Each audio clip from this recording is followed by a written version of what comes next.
कार गया सब भाग बराती सारा, हर थाली में पुरुषोड़ी त्यारी दीनी छोड़ बिचारा। हसबा लगो मलू को दास बढ़िया त्यारी देख मिष्टान की, हर भाई सबको दाता राम बंदा भक्ति कर भगवान की। बाराती जीम वाला गया और अतरी देर में जंगल मासू कोई नार आगो साहब, तो भी नार का डरका मारा सारा बराती भाग चुका। और वे दाल बाटी चूरमू छोड़े और वे बराती तो भाग छूटा। और मलू को ऊपर से पेड़ माड़ा से देख रहे हो जो कि देख यार आज यो नार ना तोगे तो ये बेचारा बराती आराम से भोजन जीवता। या दाल बाटी चूरमू आपने तक कौन रहती, लेकिन आपा तो भया वो भगवान आर खुआवे लोग जदी खावाला नहीं आज खावार काल। तो आगे देखो कई बात बढ़ रही है। हर मोटा रो अरे सबको दाता राम बंदा भक्ति कर भगवान की, सबको दाता राम बंदा भक्ति कर भगवान की, सबको दाता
पकड़ो दास मलू को बैठो भूख काट के दुख में, मैं नहीं पेट सु उतरू मने कौन खिलावे मुख में।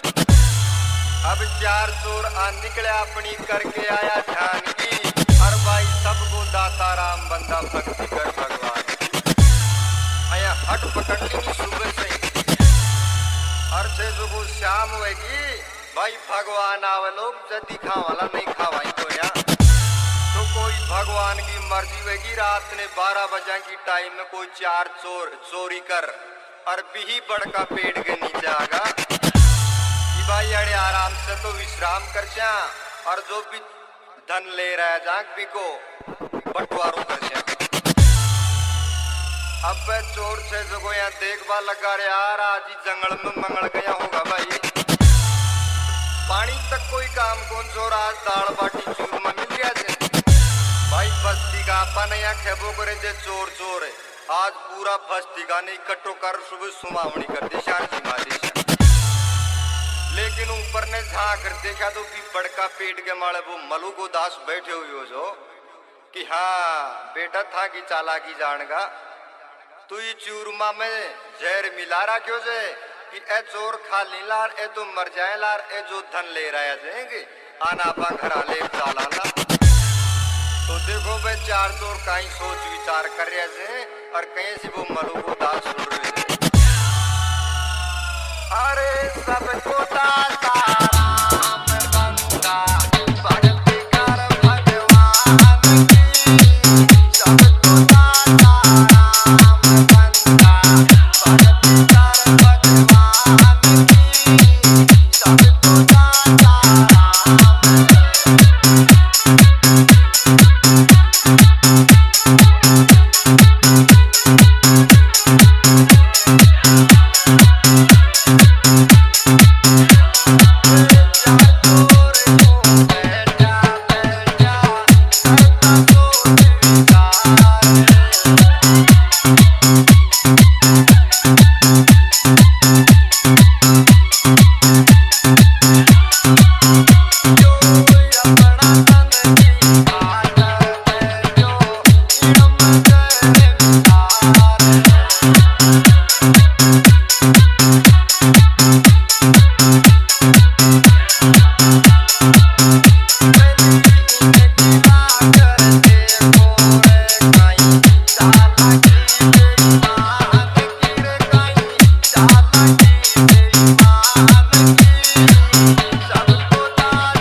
बैठा करता सोच विचार, जो अपना धन की खातर बैठो इनमें झेर मिला।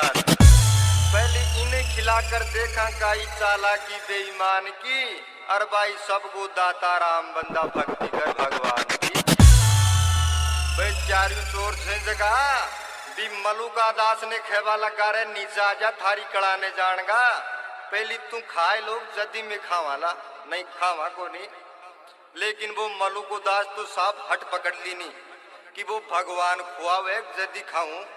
लेकिन भाई चारू चोर देखो भी सारी पातला का मायसू थोड़ो थोड़ो घाल, और एक थाली के माय ने घाल कहीं से भी बड़ पर सडेर कहीं से भी मलुका दास ने खुआवे, और कहीं आगे बात बने।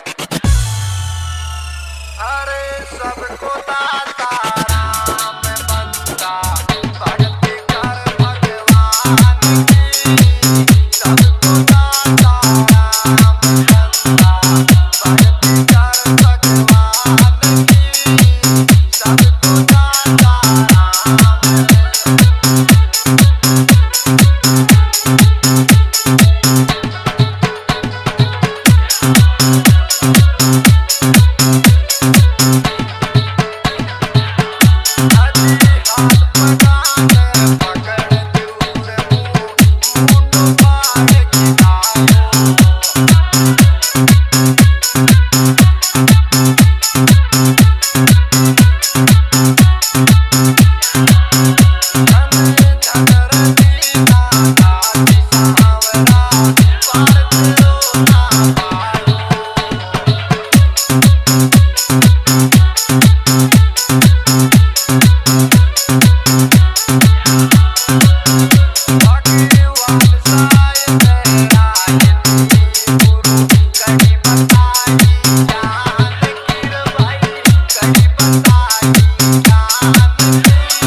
अजी हाथ पगाने पकड़ चूर मुंडो फाड़ खिलायो, धन धन रे दीनानाथ सांवरा पार तेरो ना पायो। भगवान साई ने राज दी गुरु कड़ी बताई ज्ञान की, और भाई सबको दाता राम बंदा भक्ति कर भगवान की। बेचारू चोर एक थाली के मायने घाल, और छे जगो भी मलुका दास ने छे जगो हाथ पकड़े और जबाड़ी खोर मुंडा के मायन दे दियो साहब दाड़वाड़ी चूर। जद मलुको दास सोच वाला को रे यार वास्तव में जैग भगवान जी ने चूंच दे जैग भी ने चुगो जरूर दे से। बोलो सच्चे दरबार।